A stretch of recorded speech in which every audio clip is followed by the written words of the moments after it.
अस्सलाम वालेकुम दोस्तों, मैं हूं शाहिद हुसैन। मेरे साथ मोहम्मद वावडा साहब मौजूद हैं, सीनियर कानूनदान हैं, सिंध हाई कोर्ट में और सुप्रीम कोर्ट में केसेस की पैरवी करते हैं। सर, आज हम रिपोर्ट कर रहे हैं कि ज़्यादती के केसेस की तफ्तीश का जो तरीक़ाकार है वो तरीक़ाकार है क्या, और आपने एक हाई कोर्ट में पिटीशन भी दायर कर रखी है जिसमें ज़्यादती पे जो कानून साजी है उसके साथ साथ कोई मैकेनिज़्म बनाने के हवाले से आपकी बुनियादी तौर पर दरख्वास्त क्या है, और उसके बाद जो आपने तजवीज़ पेश की थी उसके हवाले से अब तक क्या हो चुका है? सर, हमने एक पिटिशन फ़ाइल की थी, उसमें एक सुप्रीम कोर्ट का फ़ैसला था डीएनए टेस्टिंग के हवाले से कि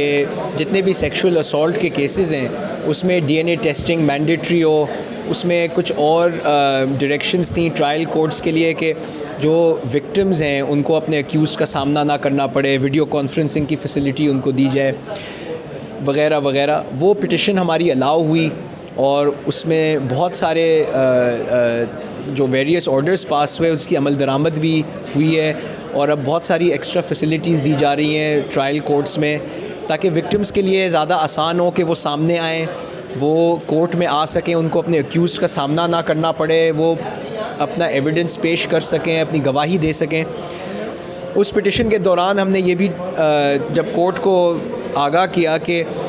बहुत सारे केसेस में 3-3 साल से डीएनए टेस्ट की रिपोर्ट्स जो हैं वो पेंडिंग थी क्योंकि पेमेंट नहीं हुई थी। तो डिवीज़न बेंच ने फिर ऑर्डर्स पास किए, एक मेकनिज़म बनाया, और अब फ़िल वक्त कोई भी केस नहीं है सेक्सुअल असॉल्ट का जिसकी DNA test report non payment of fees की वजह से पेंडिंग है। पहले ये होता था कि 2016 का ट्रायल है और जो टेस्ट रिपोर्ट है वो लैब में पड़ी हुई है क्योंकि आईओ साहब के पास फ़ंड्स नहीं है रिपोर्ट लेने के, तो उसका एक पूरा मेकनिज़म बन गया है। एंड अब ये इशू ख़त्म हो गया है थैंकफुली। अब वो कितने ट्रायल्स इसकी वजह से नेगेटिवली अफेक्ट हुए उसका तो हम कुछ नहीं कह सकते। अब जो हम जिस चीज़ पे काम कर रहे हैं वो हम नए डीएनए एसओपीज़ हमने ड्राफ्ट सबमिट किए हैं कोर्ट को, और कोर्ट ने फिर अब होम डिपार्टमेंट और आईजी ऑफिस से कहा है कि आप इनको देखें। हमारा मौक़िफ़ ये है कि जो डीएनए टेस्ट है उसकी एक बहुत स्मॉल विंडो होती है जिसमें उसकी एफिकेसी होती है। मिसाल के तौर पे आपका अगर सलाइवा है उसकी जो टाइम फ्रेम है वो 24 घंटे से 36 घंटे के बाद आप सैंपल लेना बेकार है, उसमें कोई डीएनए मैचिंग नहीं होगी। मिसाल के तौर पे जब एक विक्टिम थाने में जाके अपना स्टेटमेंट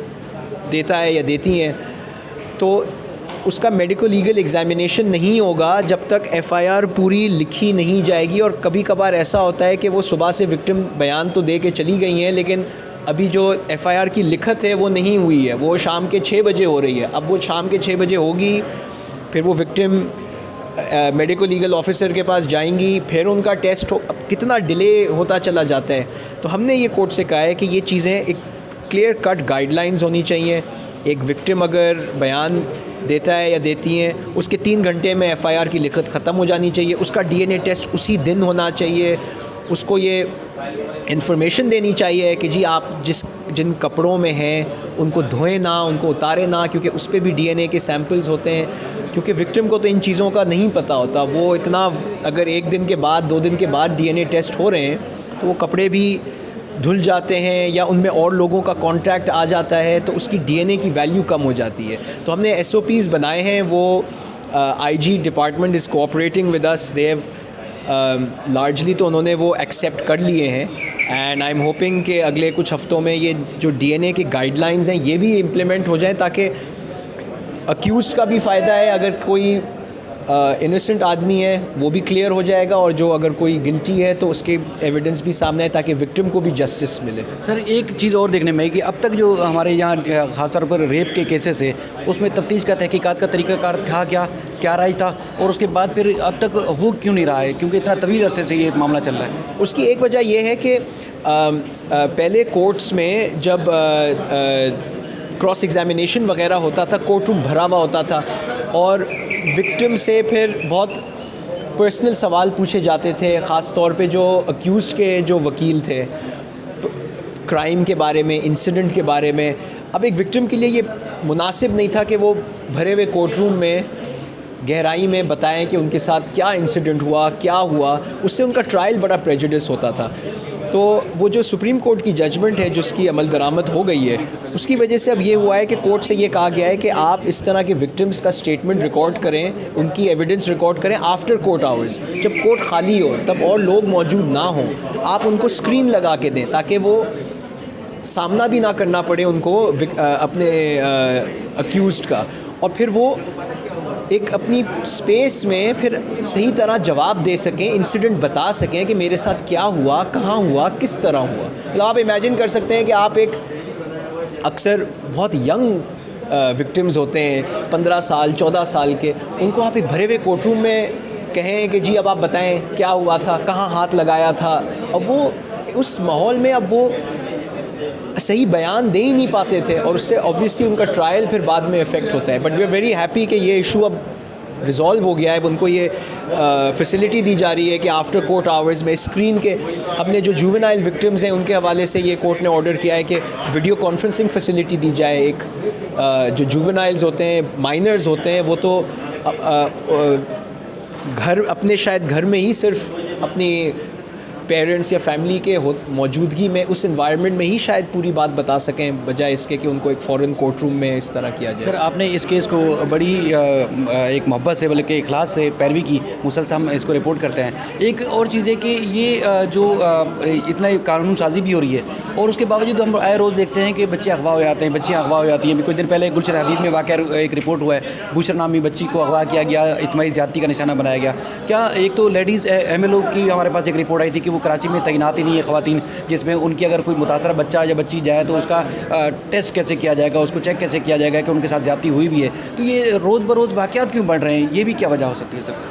देखिए, वाक़यात क्यों बढ़ रहे हैं इसका तो मैं कुछ नहीं कह सकता, लेकिन अगर इस पर कन्विक्शन बहुत कम हो रही है,